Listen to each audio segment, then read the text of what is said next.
अस्सलाम वालेकुम व्यूअर्स, आप देख रहे हैं फार्म हाउस लाइव 23। आज हम अंडों से बच्चे निकालवाएंगे और देखें हमने मशीन में अंडे रखे 2-3 दिन बाद इसको हम चेक करेंगे।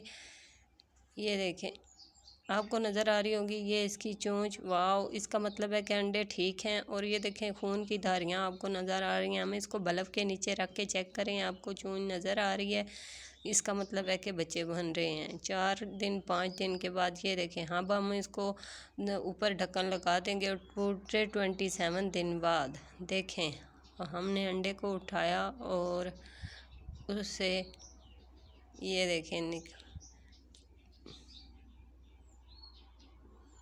ये देखें वो चोंच नज़र आ रही है आपको पर, और हम इसको चोंच से पकड़ेंगे और ये देखें 27 दिन बाद हमारा मशीन ने बच्चे बन चुके हैं और सही है। देखें हिल रहा है। अभी इसको थोड़ी देर इसको रखेंगे नरम जगह पे और हीट में, और ये ख़ुद ब खुद हीट इसको मिलेगी और ये ख़ुद ब खुद बाहर आ जाएगा। ये देखें बाहर आ रहा है।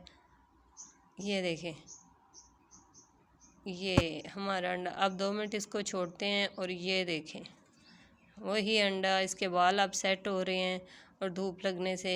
और ये देखें हमारा बच्चा तैयार हो गया। Thank you for watching my channel farmhouse live 23।